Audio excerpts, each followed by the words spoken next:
पुराने समय की बात है, एक नगर में भोला नाम का एक व्यक्ति रहता था। भोला अपने नाम के अनुसार बड़ा ही भोला वाला था। भोला एक गरीब व्यक्ति था। वह रोज इतना ही कमा पाता था कि उसे और उसकी माँ को रोज दोनों समय का भोजन प्राप्त हो जाए।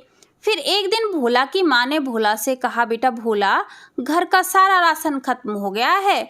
तुम ऐसा करना, आज काम से आते समय राशन जरूर लेते आना। और हाँ भोला बेटा, तुम राशन ज़्यादा मत लेकर आना। तुम्हें तो पता ही है हमारे पास पैसों की बहुत तंगी रहती है, इसलिए तुम्हें राशन उतना ही लेकर आना है जितनी की हमें ज़रूरत है। तब भोला बोला, हाँ माँ, मैं राशन ले आऊँगा और तुम चिंता मत करो, मैं राशन उतना ही लेकर आऊँगा जितनी की हमें ज़रूरत है। फिर यह बात कहकर भोला घर से निकल पड़ा और दूसरे नगर की तरफ चल पड़ा। जब भोला दूसरे नगर के लिए जाता था तो उसे रास्ते में से एक नदी से होकर गुजरना पड़ता था। इसलिए भोला नदी से नाव में बैठकर नदी पार किया करता था। फिर भोला नदी पर जा पहुंचा और नाव में बैठकर भोला ने नदी पार की और नदी के दूसरे छोर पर जा उतरा। फिर भोला दूसरे नगर की तरफ चल पड़ा। फिर भोला ने पूरे दिन अपना काम किया और शाम के समय राशन लेने के लिए राशन की दुकान पर जा पहुंचा। जब भोला राशन की दुकान पर पहुंचा तो राशन की दुकान पर पहले से ही बहुत भीड़ भाड़ हो रही थी, इसलिए भोला को सामान लेने में काफ़ी रात हो गई थी। अब भोला ने फटाफट अपना सारा सामान उठाया और नदी की तरफ चल पड़ा।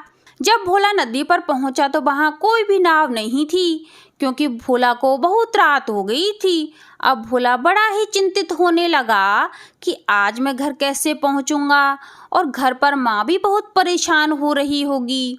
फिर इतनी ही देर में भोला को नदी में से कहीं से एक नाव आती हुई दिखाई दी। फिर भोला नाव को देखकर थोड़ा प्रसन्न हुआ। फिर इतनी ही देर में वह नाव भोला के पास आकर रुक गई। नाव देखने में बहुत पुरानी लग रही थी। तब भोला ने थोड़ी देर सोचा कि यह नाव उनमें से तो नहीं है जिनमें मैं रोज आता जाता हूँ। फिर थोड़ी देर बाद भोला कुछ सोच विचार करके नाव में बैठ गया और नाव चलने लगी। फिर भोला ने अपना सामान नाव में रखा और फिर भोला भी बैठ गया। वैसे भोला को थोड़ा थोड़ा डर भी लग रहा था। फिर नाव कुछ ही दूर चली थी कि पूरी नाव अचानक से सोने की हो गई। यह देखकर भोला घबरा गया। फिर भोला के पास रखा हुआ सारा सामान भी अचानक सोने का हो गया। यह देखकर अब तो भोला के पसीने छूटने लगे और बैठा बैठा भोला सोचने लगा कि ये हो क्या रहा है, कहीं भूत प्रेत का साया तो नहीं है इस नाव में। फिर भोला सोचने लगा कि आज तक तो मेरे साथ ऐसा कभी भी नहीं हुआ, मैं तो रोज नाव में बैठकर आता जाता हूँ। फिर भोला डरते डरते यह सोचने लगा कि अब बस जल्दी से किनारा आ जाए और मैं इस नाव में से जल्दी से उतर जाऊं और अपने घर जा पहुंचूं।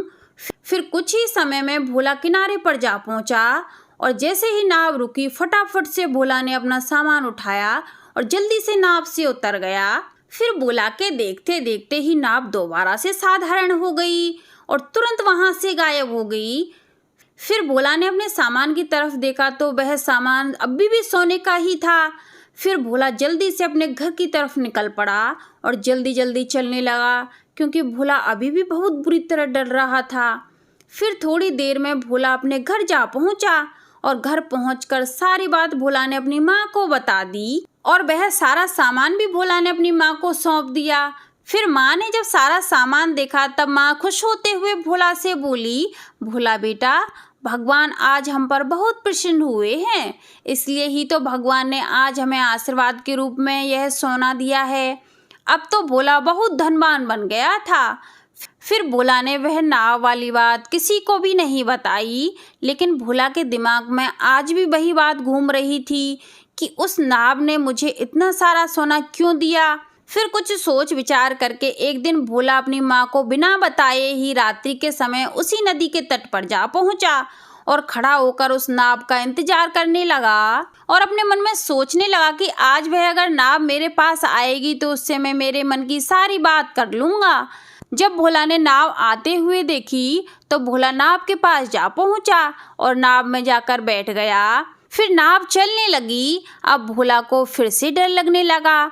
फिर भोला ने अपनी हिम्मत बढ़ाते हुए पूछा, हे नाव, तुम कौन हो? मैं तुमसे कुछ पूछना चाहता हूँ। तब नाव बोली, भोला, तुम डरो मत, मैं तुम्हें कोई भी नुकसान नहीं पहुंचाऊंगी। तब भोला ने डरते डरते पूछा, हे जादुई नाव, लेकिन तुमने मेरी उस दिन मदद क्यों की और तुम सोने में कैसे परिवर्तित हो गई? तब जादुई नाव बोली, भोला, मैं एक जादुई नाव हूँ और मैं आधी रात्रि के बाद कुछ समय के लिए ही सोने में परिवर्तित होती हूँ और मेरी जादुई शक्तियाँ भी मुझे प्राप्त हो जाती हैं। और हाँ भोला, मैं रात्रि के समय में ही दिखाई देती हूँ और आज तक कोई भी इंसान रात्रि के समय में इस नदी के तट पर नहीं आया है, इसलिए मैं आज तक किसी भी व्यक्ति को दिखाई नहीं दी। उस दिन तुम पहले व्यक्ति थे जिसने मुझे देखा था और मेरे अंदर आकर बैठकर सफ़र किया था। फिर नाव ने भोला से कहा, भोला, और तुम मुझे एक सच्चे और भले व्यक्ति प्रतीत हुए, इसलिए मैंने उस दिन तुम्हारी मदद की थी। फिर नाव ने भोला से कहा, भोला, अब से जब भी तुम्हें धन की आवश्यकता हो तुम मेरे पास चले आना, और हाँ, लेकिन इस बात को तुम केवल अपने तक ही सीमित रखना, नहीं तो जो भी धन तुम्हें प्राप्त हुआ है वह सब नष्ट हो जाएगा। फिर भोला ने खुश होते हुए नाव से कहा, हे जादुई नाव, मैं इस बारे में किसी से कुछ भी नहीं कहूँगा और मुझ पर यह उपकार करने के लिए बहुत बहुत शुक्रिया। फिर जादुई नाव ने कहा, भोला, लेकिन एक बात का हमेशा ध्यान रखना, अब जैसे मेहनत करते हो तुम हमेशा वैसे ही मेहनत करना और अच्छे इंसान बनकर रहना और आलस्य बिल्कुल भी मत करना। अगर तुम आलसी व्यक्ति बने तो तुम्हें पहले से भी ज़्यादा दुखी जीवन व्यतीत करना पड़ेगा। फिर भोला ने कहा, हे जादुई नाव, मैं ऐसा कोई भी काम नहीं करूँगा जिससे मुझे फिर से गरीबी का सामना करना पड़े। फिर भोला नाव को धन्यवाद देकर अपने घर की तरफ चल पड़ा और घर पहुंचकर आराम से सो गया। फिर सुबह होते ही भोला की माँ ने भोला से कहा, बेटा भोला, उठ, आज काम पर नहीं जाएगा क्या? तब भोला ने अपनी माँ से कहा, माँ, मुझे सोने दो ना, अब काम करने की क्या ज़रूरत है, आप भी आराम से सो जाओ और मुझे भी सोने दो। भोला की यह बात माँ को थोड़ी अटपटी सी लगी, लेकिन भोला की माँ ने सोचा, हो सकता है ये नींद में बड़बड़ा रहा होगा। अब तो भोला बड़ा ही आलसी बन गया, ना ही वह काम करता और बस सारे दिन पड़ा पड़ा खाता रहता। अब भोला की माँ भी यह देखकर बहुत दुखी रहने लगी कि भोला को हो क्या गया है, सारे दिन पड़ा रहता है, कोई भी काम धंधा नहीं करता। फिर एक दिन फिर से भोला रात के समय उसी नाव के पास पहुंच गया और वापस से धन लेकर आ गया। कुछ समय तक ऐसा ही चलता रहा। फिर एक दिन भोला के घर में ऐसा भी दिन आ गया कि भोला के पास एक टाइम का खाना तक नसीब नहीं हुआ। अब रात के समय भोला रोज उसी नदी के तट पर जाता, लेकिन वह जादुई नाव फिर कभी भी वापस नहीं आई। अब भोला बैठा बैठा यही सोच रहा था कि अगर मैं इतना आलसी नहीं बनता तो मेरी यह हालत नहीं होती, क्योंकि जादुई नाव ने मुझसे पहले ही कहा था कि जिस प्रकार तुम अब मेहनत कर रहे हो उसी प्रकार मेहनत करते रहना, आलस्य मत करना। लेकिन मेरी भी मति मारी गई थी। फिर भोला दुखी होता हुआ कहीं काम ढूंढने निकल गया। तो आज के लिए बस इतना ही, आगे मिलते हैं कोई नई कहानी के साथ।